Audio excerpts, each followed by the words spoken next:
میں خود کو سلطان پاکستان کہتا ہوں۔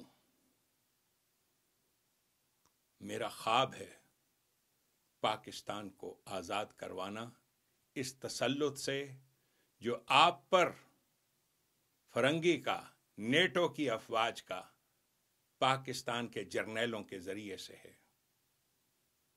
میں خود کو سلطان پاکستان اسی لیے کہتا ہوں کہ یہ میرا خواب ہے۔ ابراہیم علیہ السلام نے بھی ایک خواب دیکھا تھا جس کا ادھورا سا ذکر قرآن میں ہے۔ مکمل خواب یہی تھا، نمرود کی خدائی سے آزادی دلانا اپنی قوم کو۔ خواب دیکھنا تو کوئی گناہ نہیں۔ انگریزی میں کہتے ہیں fake it until you make it. حقیقت یہ ہے کہ جب انسانوں کی خودی بیدار ہوتی ہے، خودی کیا چیز ہے؟ انسان جب اپنے اندر کے خدا کو پہچان لیتے ہیں، جب وہ اپنے آپ کو دیکھ لیتے ہیں کہ خدا نے مجھے کریٹ کس لیے کیا، کس مقصد کے لیے کریٹ کیا، جب وہ اپنی ذات کو پہچان لیتے ہیں، اسی کو خودی کہتے ہیں۔ عقابی روح جب بیدار ہوتی ہے جوانوں میں، یہ ہے حقیقت۔ اور سلطان قرآن کریم میں ہے لفظ کہ تم لوگ جو آرزو مند ہو اللہ کے قانون پر مبنی نظام قائم کرنے کے، ضرور اس آرزو کو پالو، ضرور، لیکن یاد رکھو لا تنفذون الا بسلطان۔ کبھی بھی تم اللہ کے قانون پر مبنی نظام قائم نہیں کر سکو گے۔ یہ سورۃ الرحمن میں ہے، الا بسلطان۔ جب تک تم اپنے میں سے ایک فرد کو سلطان نہ مانو اور اس کے پیچھے پیچھے چلو، کبھی بھی آزادی سے ہمکنار نہیں ہو سکو گے۔ یہ سلطان کیا چیز ہے؟ سمجھیے اس بات کو۔ کیوں ضروری تھا جب بہادر شاہ ظفر کو مارا گیا، دیس بدر کیا گیا، نکالا گیا، اس کے بیٹوں کو مارا گیا؟ Why was it necessary? اس لیے کہ جب تک بہادر شاہ ظفر زندہ تھا، ہندوستان کے اندر لیڈرشپ جو تھی، ہندوستانی لیڈرشپ، اس کی ایک لیجیٹیمیسی تھی۔ بہادر شاہ ظفر کے پرچم تلے ہندو اور مسلمان یکجا ہو کر کھڑے ہو گئے تھے۔ 1857 کا غدر اسی چیز کی کہانی ہے کہ ہندو اکثریت میں کھڑے ہوئے تھے، ہندو اور مسلمان بادشاہ کے ساتھ دینے کے لیے۔ اور یہی وہ چیز ہے جسے دیکھ کے انگریز حیران رہ گیا تھا کہ ہندو اور مسلمان کیسے اکٹھے ہو گئے ہیں۔ انہیں تو وہ دو الگ الگ قومیں مانتا تھا۔ تو کیوں قتل کیا، کیوں دیس نکالا دیا، کیوں اس کو رنگون بھیجا، کیوں اس کے بیٹوں کو قتل کیا؟ اس لیے کہ جب ایک سلطان کا وجود ہوتا ہے، the presence of a sultan gives legitimacy to a movement۔ اس سے لیجیٹیمیسی ملتی ہے، اس کے بغیر کچھ نہیں ملتا۔ آپ نے دیکھا جلیانوالہ باغ کس طرح سے انگریز نے گولی چلائی، یہ ایک واقعہ ہے، آپ سب جانتے ہو۔ 300-400 افراد مارے گئے۔ آگے سے انہوں نے گولی کیوں نہیں چلائی؟ Why did they not fire back؟ اس لیے کہ ان کے پاس کوئی سلطان نہیں تھا۔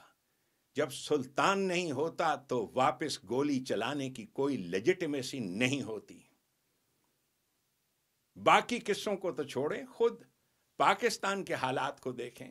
کئی بار پاکستان کی شیطانی حکومتوں نے پاکستان کے عوام پہ گولیاں چلائی ہیں، لیکن پاکستان کے عوام آگے سے گولی نہیں چلا سکتے۔ ان کے پاس لیجیٹیمیسی نہیں ہے، اتھارٹی نہیں ہے۔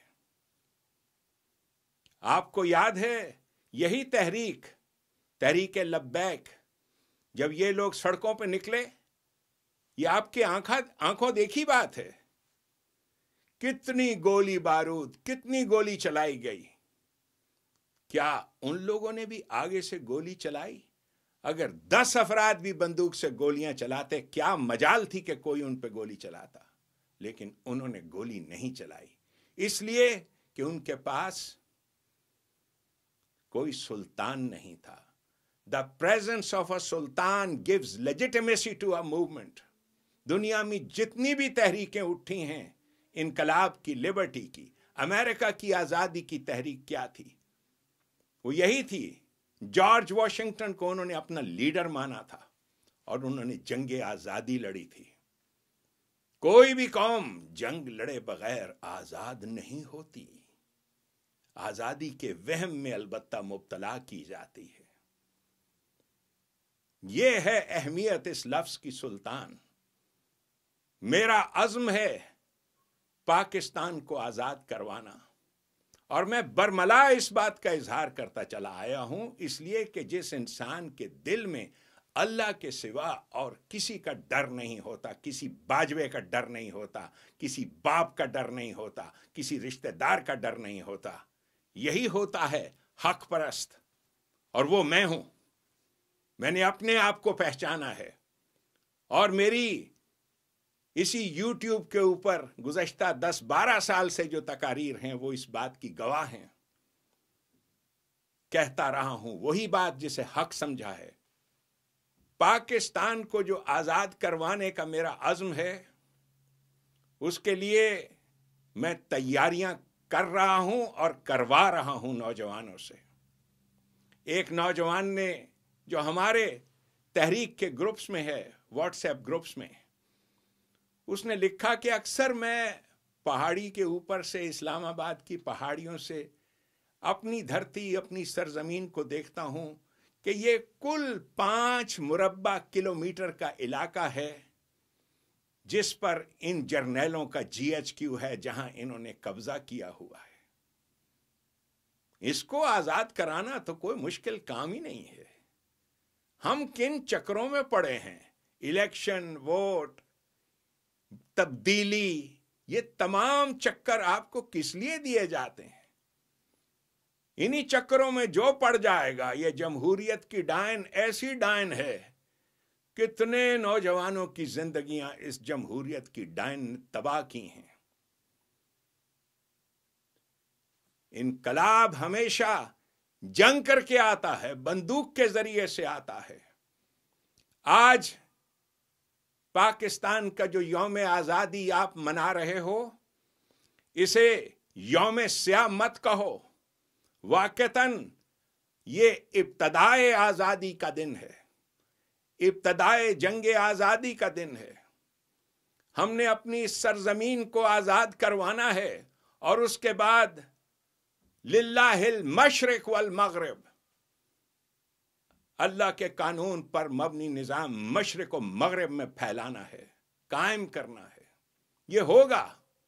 انسانیت منتظر ہے اس نظام کے قیام کی، لیکن اس کی ابتدا صرف وہ کر سکتے ہیں جو جانتے ہیں کہ اللہ تبارک تعالیٰ کیسے انسانوں کے اندر یہ روح پیدا کرتا ہے، یہ جرت پیدا کرتا ہے.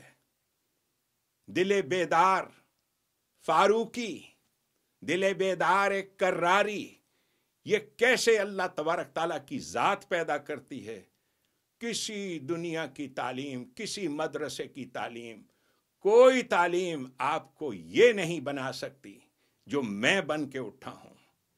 یہ خاص اللہ تبارک تعالیٰ کی عطا ہے، اور انشاءاللہ تعالی میں اپنے مشن میں کامیاب ہوں گا، اس لیے کہ میرے پاس جو ہدایت ہے، گائیڈنس ہے، جسے ہدایت کہتے ہیں. یہ عربی زبان میں ہدایت اسی موٹیویشنل گائیڈنس کو کہتے ہیں. جس انداز سے قرآن کریم کو میں نے سمجھا اور جانا ہے، جس انداز سے قرآن میں نے اپنے دل پہ اتارا ہے، میں جانتا ہوں میں ضرور کامیاب ہوں گا.